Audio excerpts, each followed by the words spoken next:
Hello everyone, welcome to Indian Economy by Aman Soni.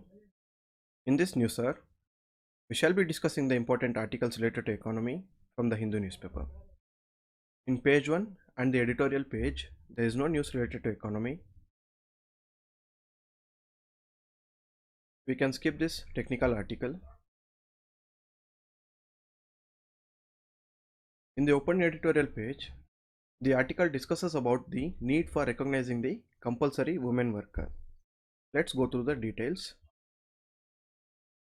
According to the data given by the Center for Monitoring Indian Economy, there is a stark contrast between the labor force participation rate of the rural men and rural women.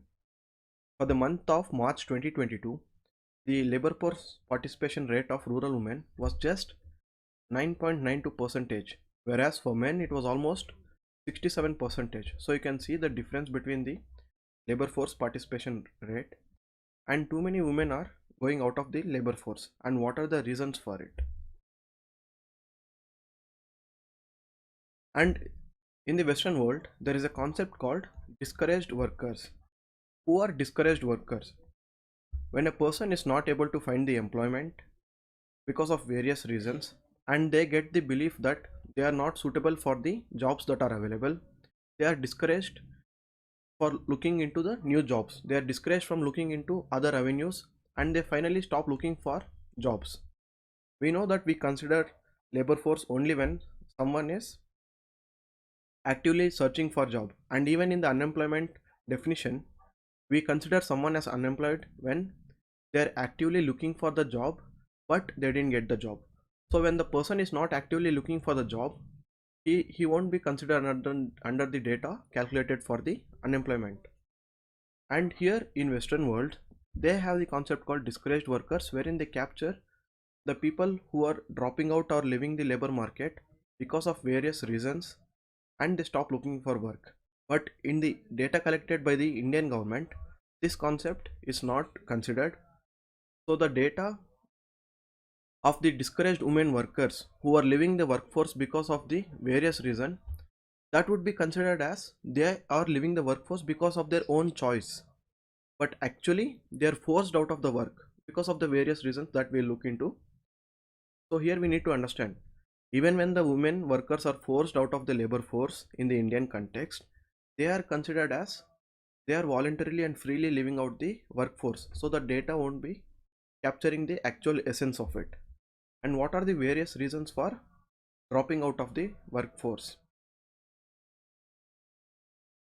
And there is also a concept called the compulsory workers, the women workers who are discouraged and forced out of the workforce because of various reasons. They are compulsorily forced out of workforce, and these workers are known as compulsory workers.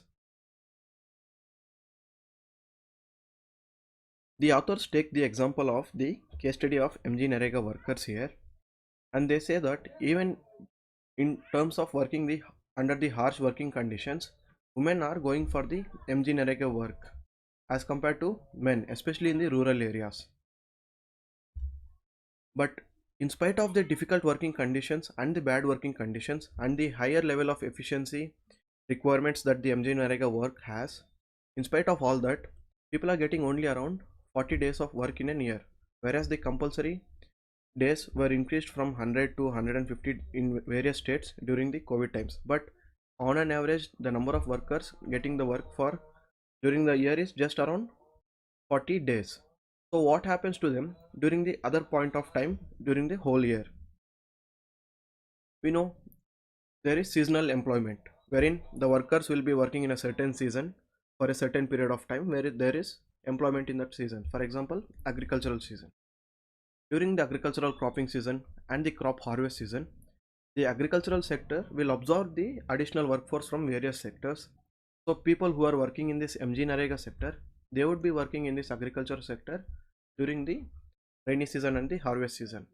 But even that has drastically reduced because the agricultural operations have reduced because of the droughts and the changing monsoon patterns, and few of the workers are going for construction workers. The construction workers, most of them, they are not registered, and they are working in unsafe conditions, and they are not covered under any statutory requirements that is given by the government. And some of them have been working as the household manual laborers because they are not able to find any other work. Some of them work in the cottage industries making twigs and baskets and brooms, and some women even work as street vendors, tailors, and domestic workers. So here we can see that a same person, a single woman, she is doing so many roles, so many jobs at a particular point of time. During an year, she is working as a MG Narega worker, as a construction worker for some time, as a rural agricultural labor for some time, in household chores and vendors for some time, as a street vendor for some time. So all these women, they are the compulsory workers. They are not voluntarily going out of the workforce, but they are forced to go out of the workforce because they are not able to find viable jobs. And the author finally says that because of all this deprivation, this will directly have the impact on the nourishment, because on one side we have been seeing about how the inflation is rising, and if the prices of goods rise, the consumption pattern of the poor household will get affected more than the rich household, because a middle income family or a higher income family, they would be getting income from salary and business, and they would not get affected that much from the increase in prices as compared to a poor low income family. So the direct impact would be on the consumption requirements of the poor household, and when the consumption reduces, it would have an impact on the nourishment of the woman, and if the nourishment of the woman is impacted, it would have an impact on the health of the child. So the malnutrition will get affected, the stunting of the child will get affected, and the income aspect, the economy aspect will have a direct impact on the health aspect. So because of the bad health and the undernourishment, the entire labor force won't be productive. So again it would have an impact on the economy because the productivity of the labor would reduce. So here you can see how it is a vicious cycle. So what we have to do, even though there is a concept of minimum wage, the minimum wage has not been implemented strictly. So we have to make sure that the minimum wage is strictly implemented, and we have to fix a differential piece rate wages, because the intensity of the labor force work and the intensity of the job would differ from the profile of different jobs. For example, a construction worker who is carrying bricks won't be going through the same strain as a household worker who is washing some dishes. So the wages have to be fixed on the intensity of the strain on the labor. So we'll need to have differential minimum wages, and they have to be strictly implemented. And we know that every year the landowning farmers will get a government cash transfer of 6,000 per annum. But the agricultural rural laborers who are more in need of such cash transfers from the government, they are not getting because they are not the owners of the land. And people who own the land are getting this. And we need to have a similar cash transfer even for the agricultural laborers. And we need to register all the people who are working as construction laborers, etc., so that they would be covered under the various statutory benefits.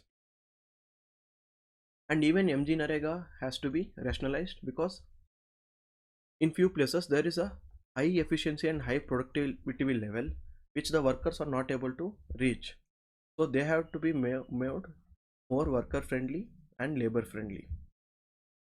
This is about this article.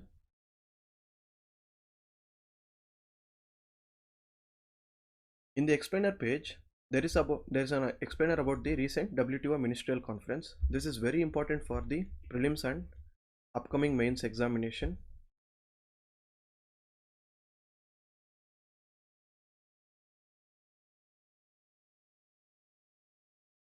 We know that recently the WTO ministerial conference got concluded and various agreements were reached, and on certain issues agreements were not reached. And what are those agreements and how it would impact India? Let's go through the article. Even before that, what is WTO's ministerial conference? If you look at the hierarchy of WTO, there is a general council for day-to-day activities, and there is an appellate body, dispute settlement body for various disputes to handle the disputes, but the highest body is the ministerial conference, where the member countries send their representatives, especially their trade ministers, for the ministerial conference. And this ministerial conference, it meets every 2 years and takes decisions. And in WTO, all the decisions are made in the WTO collectively and through consensus among the member countries. And this year's conference took place in Geneva, Switzerland. So the Director General of WTO, the current Director General, who is Nozoki Onjo Iweala, referred the packages, all the agreements that were successful, as the Geneva package, because the conference took place in Geneva, Switzerland. And the issue that get discussed at every WTO conference is about the agricultural sector and the subsidies related to the agricultural sector. And what were the issues that were discussed during this ministerial conference? Recently, we know that India had promised wheat to the world under the World Food Program. Later on, India put a restriction on the wheat exports, and there was a huge hue and cry all over the world that India is backtracking its world.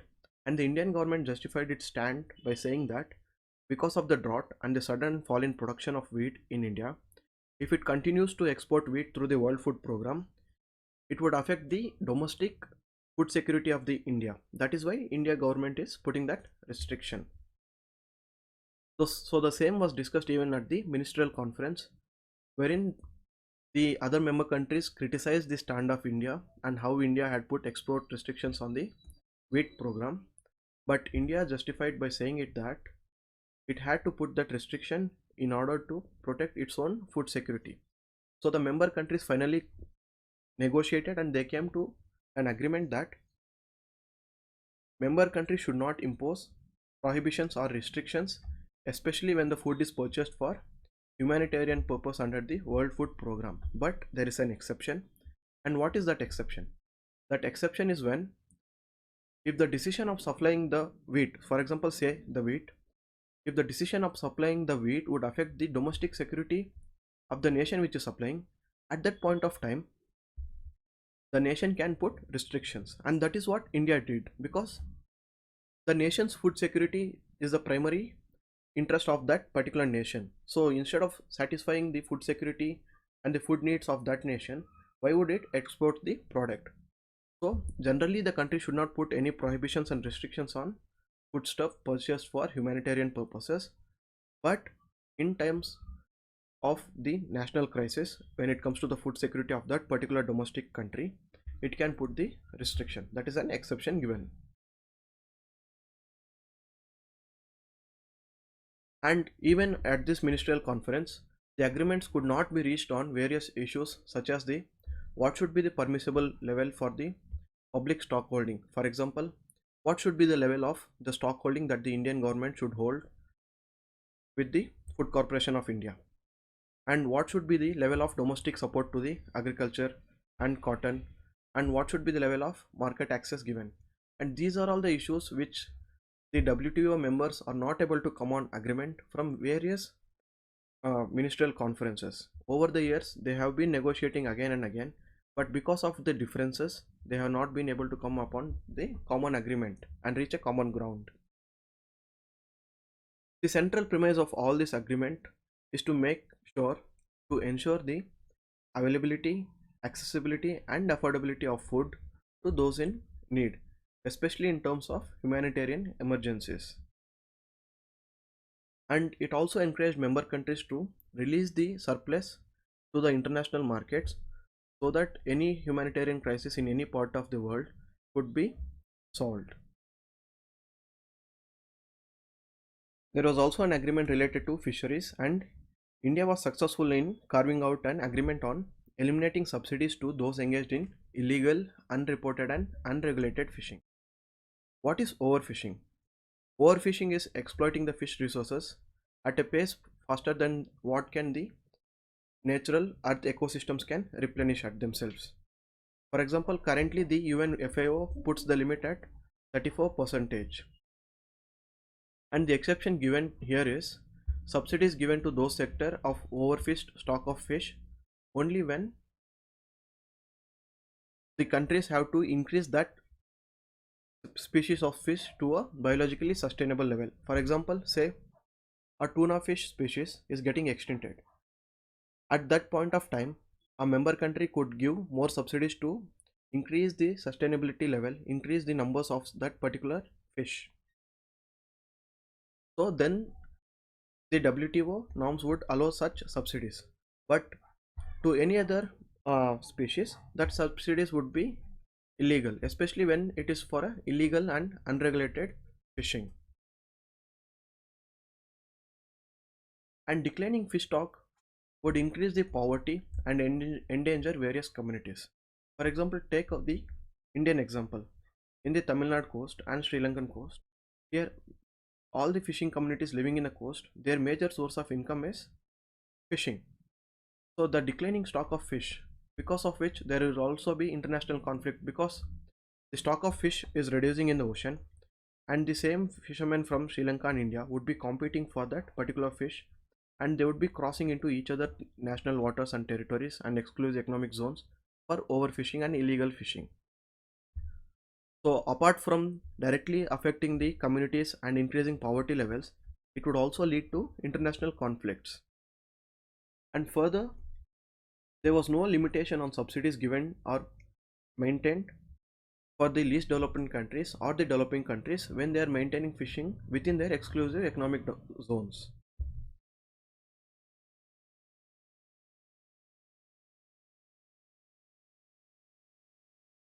And there was a agreement on the electronic transmission.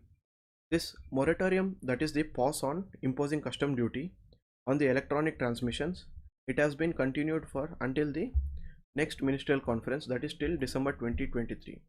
Here the issue is, in terms of electronic transmission, say the electronic sale of goods, music and other electronic items, currently there is no customs duty imposed directly, because of which the importing country is not able to impose customs duty and get revenue. For example, a US company, say Amazon, it is selling books online, it is selling music which is produced in America to an Indian listener through the Apple Music. A composer who produces music in America is able to sell the access to Indian user, but the Indian government is not able to impose any customs duty because of the moratorium on the electronic transmissions. So the member countries currently agreed to continue the moratorium, that is no imposition of customs duty, until the decision is taken in the next ministerial conference. But countries like India and Africa oppose this because they should get the right to impose customs duty. When you have the right to impose customs duty on tangible goods, why not on the intangible goods? And they are losing revenue on the non-imposition because the losses are to the level of almost $10 billion, and the 95% of these losses are borne by the developing countries, because mostly the electronic transmission goods, the intangible goods, they are transmitted from the developing countries to the developing countries, and the loss is borne by the developing countries because they are not able to impose the customs duty. That is why India and Africa have been opposing this move. And customs duty can also be used as a tool to control the anti-dumping by imposing anti-dumping duties and countervailing duties. So customs duty indirectly also helps in promoting fair trade. And there was also discussions and agreement on the patent relaxations to COVID vaccine. So the member countries agreed that without the consent of the right patent holder, the member countries can use the patent for producing COVID-19 vaccines.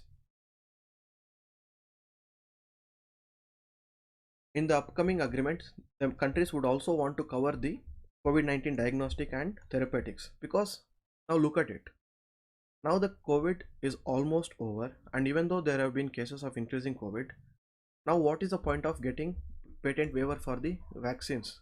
What we need is a patent waiver for the diagnostics and the therapeutics, because now almost everyone is vaccinated, and getting patent waiver for vaccines would not help that much as compared to getting patent waiver for diagnostic and therapeutics, say for the tablets, for the machinery, for the equipments. These are what we need waivers on, but there is no patent waiver on this aspect. So this is a criticism of this agreement. That's about this article. And there is also an explainer article about the 5G spectrum bands. The Indian government is finalizing the dates for auctioning the 5G spectrum, and mostly the 5G spectrum would be in the 72 gigahertz, and it would have a validity of 20 years. And the government is also auctioning spectrum in the low, mid and high frequency bands. And 5G, as we know, is almost 10 times more faster than the current 4G. And when will the commercial rollout happen? Now there are certain issues. Even though the government auctions spectrum now, the commercial rollout would take somewhere between 2 to 3 years, and it would be more granular. Firstly, the rollout would come to the cities, and then to the tier 2, tier 3 cities, and finally to the rural areas after a period of say 4-5 years. Because the 5G device penetration is very limited now, and the limited use cases for the 5G currently. That is why the commercial rollout would not happen immediately, but it would happen in a granular form, in a slow movement for over a period of 2 to 3 years. And the government has promised to scrap the spectrum usage charges on any future spectrum auction, and currently it has imposed moratorium on the payment of the adjusted gross revenue dues. We have discussed about the spectrum usage charges and the AGR dues in the previous news hours. So all these are helping the telecom companies. When a telecom company need not pay the adjusted gross revenue now, and it can pay it in a phased manner, so it has more revenue now, which it can invest into the spectrum and developing the capital assets, that is the 5G equipment. So all these are positive aspects for the implementation of 5G sector. But there are two issues now, even now. That is the high reserve price for the spectrum. The TRAI had recommended the reserve price for the spectrum. The reserve price is the basic minimum price beyond which the companies have to bid upon. So the reserve price itself are high is what the telecom companies are saying. And direct allotment of spectrum to companies for setting captive private networks. So the government is also saying that they would allocate spectrum to certain companies if they want to set up a private network, and they won't be able to provide that internet access to the spectrum to the public, that only the telecom service providers can do. But the telecom service providers here say that when you give a company direct access to the spectrum for setting up their private networks, why would they use the services of the telecom service provider? So say a company like Tata, it gets spectrum for using its own use, a direct allocation of spectrum. Why would Tata go and use the services of Airtel or Jio or some other telecom operator for the internet? So the telecom service operators, they say that this would directly impact their business, and if the government continues to do that, there would not be any need for the telecom service providers to roll out the 5G itself. It would impact their business to that extent. And what are the benefits of 5G? It would be faster, almost 10 times. It is more reliable, and it has ultra low latency. Latency is the amount of time data takes to reach from the source to the destination. And because of the peak data speeds, say as compared to 4G, which is around average of 25 Mbps, the speeds in 5G would be around 2 to 20 GB per second. And the ultra low latency in 5G helps in telesurgery and real-time data analytics. Telesurgery is when the surgery takes place from a different location. The doctor would be staying in a different location. He would be operating through a robot, and the robot would be connected to a patient at a different location. Because of the high speed of data transmission, such aspects like the telesurgery and the real-time data analytics would be possible. And the industry 4.0 applications like the IoT, artificial intelligence, all this could be built upon the 5G basement. And what about the other mobile technologies, 2G, 3G and 4G? Will they go into sudden extinction as soon as 5G comes in? No, they are going to stay here, and they would slowly be phased out as the new generations of technology comes in. The older generations get slowly phased out because even now the 2G and 4G penetration is too much in India, and it would be a loss for the telecom service providers to suddenly shut down.